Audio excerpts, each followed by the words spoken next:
Всем привет! Сегодня мы поговорим с вами о методе дизайна мышления в STEM-образовании. Данный метод позволяет решать различного рода проблемы и творчески подходить с дизайнерским мышлением к тому, как мы будем представлять наши продукты, услуги и те инженерные решения, которые могут получиться в ходе использования данного метода. Мы рассмотрим данный метод на основе примера. Это машинка, которая управляется воздухом, и мы поговорим с вами детально для начала о том, как этот метод используется. Дизайн мышления широко используется в STEM-образовании, и при помощи данного метода школьники, студенты могут создавать различные проекты, разрабатывать прототипы и также проводить различные эксперименты и участвовать в различных челленджах. Дизайн мышления содержит в себе 6 этапов, и мы сейчас с вами о них поговорим. Это этап эмпатия, этап фокусировка, этап генерации идей, выбора идей, а также этап прототипирования и этап тестирования. Для создания машины нам понадобятся следующие материалы. Прежде чем мы перейдем к созданию нашей игрушечной машинки, мы должны с вами узнать, какие все-таки знания нам понадобятся. Это знания физики, знания математики, знания конструирования и инженерии. То есть, по сути, мы с вами будем создавать прототип модели машины для того, чтобы она перемещалась. Мы также затронем такие понятия, как потенциальная и кинетическая энергия. Это позволит нам также во время эксперимента посмотреть, насколько знания можно применять в практической жизни. Начнем с вами изготовление машинки. Данное задание можно выполнять индивидуально и можно выполнять в команде. Когда вы это делаете в команде, у вас появляется больше идей, возможности обсудить, подготовиться и даже распределить роли, кто будет чем заниматься. Потому что машинка состоит из нескольких частей. Казалось бы, у нее есть 4 колеса, у нее есть корпус, у нее есть двигатель, который мы будем с вами изготавливать. И это очень достаточно простые детали, но когда идет творческий процесс, возникает несколько вопросов, которые мы должны будем обсудить с вами. Для того, чтобы использовать наши материалы, мы можем убедиться, что это достаточно простые материалы. Мы можем использовать и материалы вторичного использования, такие как картон, мы можем использовать стаканчики, трубочки, и также мы можем делать корпус самой нашей машинки из пластиковой бутылки. Это немножко более сложный процесс, когда нам нужно проделать дырочки в бутылочке, поэтому мы взяли с вами бумажный стаканчик. Мы сейчас начнем наше изготовление машинки с того, чтобы мы сначала с вами представили, как она будет выглядеть. Для этого нам нужен простой карандаш и такое небольшое пространство. Можно использовать белый листик бумаги, а также можно использовать картон ваш для того, чтобы создать прообраз вашей машинки и начертить его. Как же мы с вами используем дизайн мышления в данном задании? Если вы делаете самостоятельно данную работу, то, конечно же, вам нужно представить образ машины, подумать, как эти материалы можно соединить. Этот этап называется эмпатия, когда вы сначала погружаетесь в тот опыт, который вы пытаетесь воссоздать. И если вы делаете это в команде, конечно, вы обсуждаете внутри команды, какие идеи, какие варианты могут возникнуть при изготовлении вашей машинки.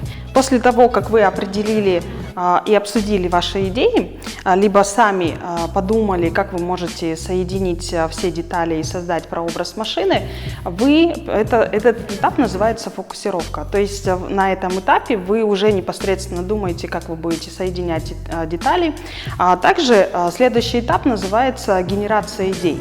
На этом этапе вы непосредственно уже начинаете ориентироваться и пробовать, например, думать, каким будет ваш корпус, как вы будете соединять шарик для того, чтобы создать прообраз вашего двигателя, и уже думаете, как вы будете создавать колеса.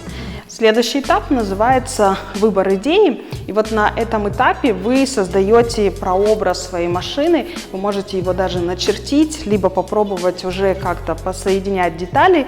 Но для того, чтобы это было более эффективно, вы создаете чертеж.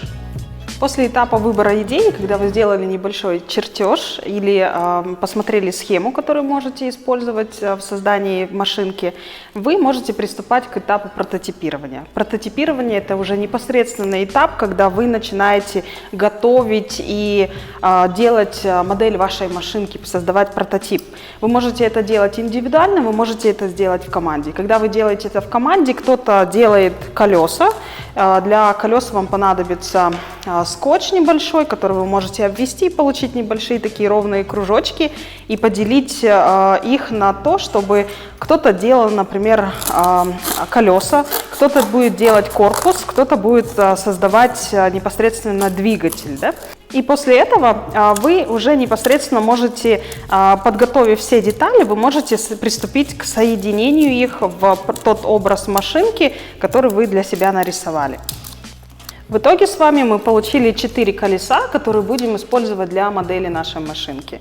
Следующая часть нашей машинки – это наш корпус.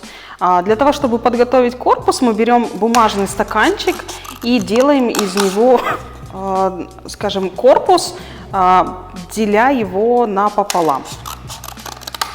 Мы отрезаем ненужные части, которые будут нам мешать. Как вы знаете, в физике очень важна масса тела передвигаемого объекта. Соответственно, чем больше масса тела, тем медленнее движется объект. Мы отрезаем ненужные части, которые нам не понадобятся в нашем прообразе машинки. Соответственно, наша машинка будет легче передвигаться. Теперь у нас получилось 2 отдельные части. Мы оставляем часть с дном стаканчика.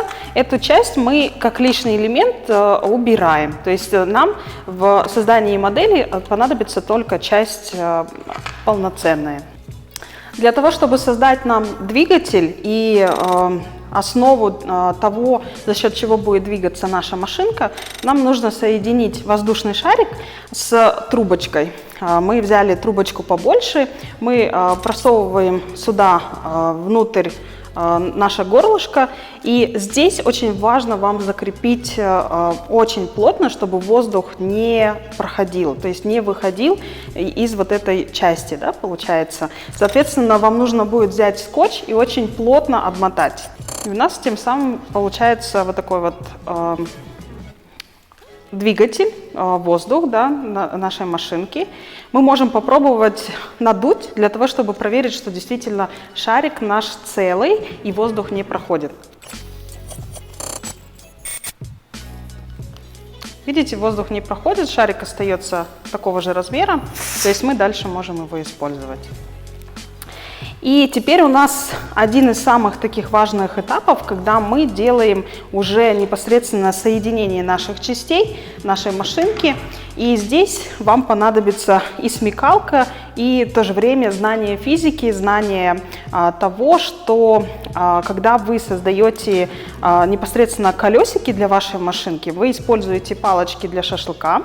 Для того, чтобы они крутились, нужно создать такой эффект, чтобы у нас не создавалось трение. Да? То есть, если вы их просто посадите на палочки для шашлыка и закрепите к колесам, то у вас колеса могут не крутиться. Для того, чтобы колеса крутились, нам нужно создать такой эффект и внутрь создать такие трубочки. Но прежде чем эти трубочки мы соединим с нашей машинкой, нам нужно сделать отверстие и посадить как бы рессоры для нашей машины, чтобы она смогла перемещаться дальше. Мы должны здесь проделать отверстие в нашем кузове. Как мы создаем дырочки? Дырочки можно создавать при помощи того же самого простого карандаша, просто таким движением, когда мы провинчиваем внутрь. Конечно, нужно приложить некоторые усилия, силу давления использовать для того, чтобы вот у вас такая дырочка прошла. Прокрутив карандаш, вы сможете дырочку увеличить. Соответственно, затем вам нужно будет попробовать, входит ли в нее данная трубочка. Теперь у нас получились наши рессоры для нашей машинки. И лишнюю часть трубочек мы можем отрезать, чтобы колеса не были слишком большими и не мешали процессу движения. Для колес, как я уже сказала, мы будем использовать наши заготовки. Непосредственно нужно будет в центре сделать такую небольшую дырочку.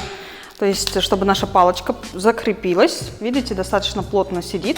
Но если у вас палочка все равно двигается, вы можете закрепить с этой стороны, где у нас выходит конец, вы можете закрепить дополнительно резиночкой, чтобы вообще не двигались колеса, и они только будут перемещаться за счет вращения в трубочке. Мы соединяем нашу машинку с нашими рессорами. То есть, видите, получается такой эффект, что колесо крутится вне зависимости от того, надето оно на палочку или нет. То есть это будет создавать возможность движения нашей машинки.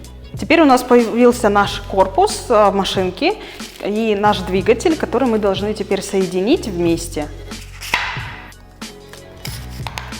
С этой стороны мы можем закрепить резиночкой, то есть тем самым мы сделаем таким образом, чтобы наш двигатель не двигался и позволял свободно перемещаться машинке, двигаться в прямом направлении. А с этой стороны мы можем взять опять скотч и закрепить скотчем. Мы закончили модель нашей машинки и дополнили даже наш потенциальный двигатель воздухом. Это будет служить энергией, за счет чего машинка наша будет перемещаться. Для того, чтобы проверить и протестировать, как будет двигаться наша машинка, мы должны поставить ее на ровную поверхность и отпустить ту выхлопную трубу, которую мы сейчас зажимаем и не даем воздуху выходить.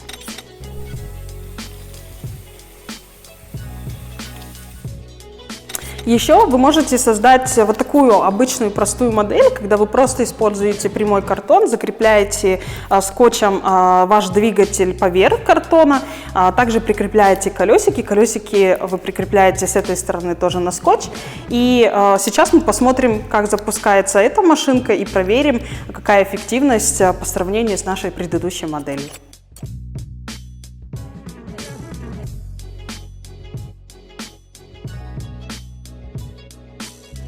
Вот, на сегодня все. Спасибо за внимание.